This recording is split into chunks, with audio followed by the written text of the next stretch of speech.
Donc, je m'appelle Alexandre Maire, j'ai 32 ans. Je me suis installé dans les escargots en 2013 et je suis installé à Romont, à côté de Rambervillers, à 3 km. Donc j'ai effectué un BPREA à Besançon avec une spécialité héliciculture.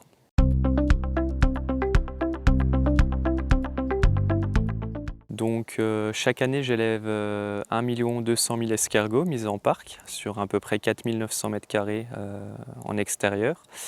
Et j'ai entre 25 et 30 000 reproducteurs pour donner naissance à ces escargots.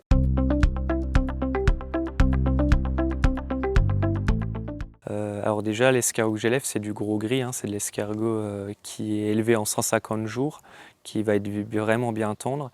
Et cet escargot-là, je vais le commercialiser au point de vente sur mon exploitation, ou alors sur des magasins de producteurs, ou aussi à des restaurants.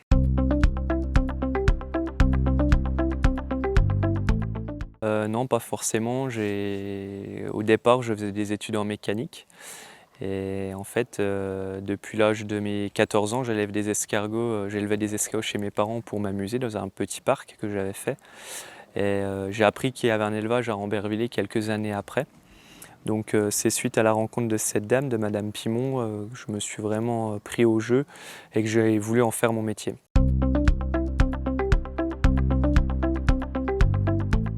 Donc quand j'ai repris l'exploitation de Madame Pimon, j'ai commencé avec 200 000 escargots.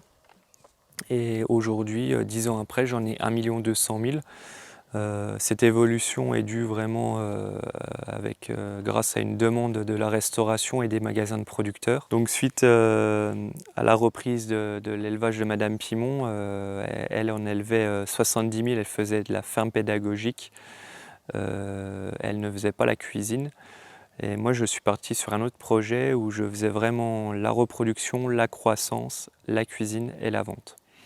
Donc c'est pour ça que j'ai augmenté la production puisque j'avais besoin de vendre pour faire mon chiffre d'affaires.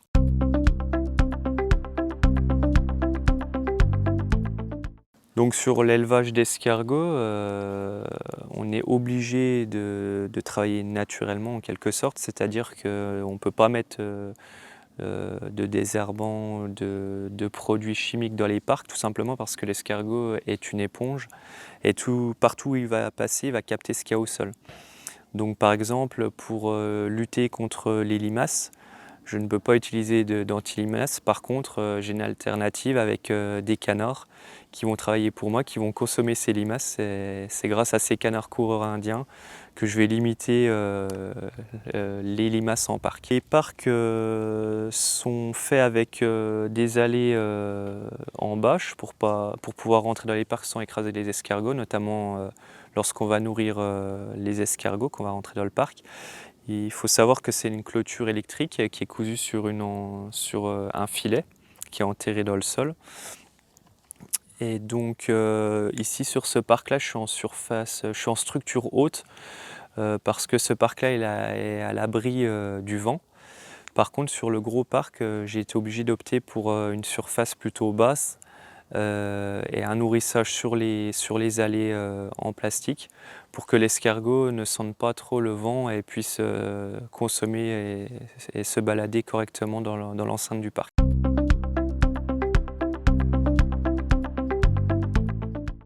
Donc l'escargot en extérieur va y passer à peu près 150 jours. Donc en 150 jours, il va devenir adulte.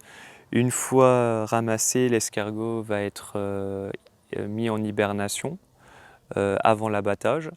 Ensuite, il sera préparé de différentes façons, en beurré ou alors en verrine stérilisée.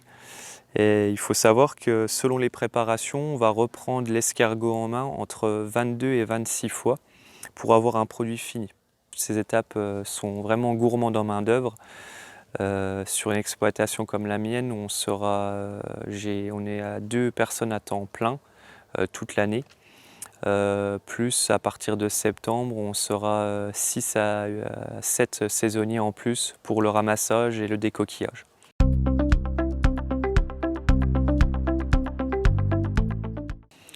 Donc depuis plusieurs années, les lessicultures souffrent du réchauffement climatique, puisque les escargots sont directement exposés aux fortes chaleurs dans les parcs. Donc on essaie de pallier à tout ça en semant une végétation qui va tenir plus facilement à la chaleur. Le gros problème qu'il y a chaque année, c'est lorsqu'il y a la canicule, la végétation a tendance à sécher et l'escargot va se retrouver en plein soleil. Donc pour pallier à ça, on essaie de trouver des solutions par rapport à de l'ombrage, soit des arbres, soit du photovoltaïque pour ombrager les parcs. Et justement, l'année dernière, au mois d'octobre, nous avons monté la Fédération des héliciculteurs de France, dont je suis coprésident, et qui a pour but de relancer la recherche sur l'escargot, mais aussi apporter un soutien à tous les héliciculteurs de France en se mettant en relation. Donc il existe aussi un groupement dans le Grand Est. Donc le groupement des héliciculteurs du Grand Est, c'est le GEN, dont je suis aussi président.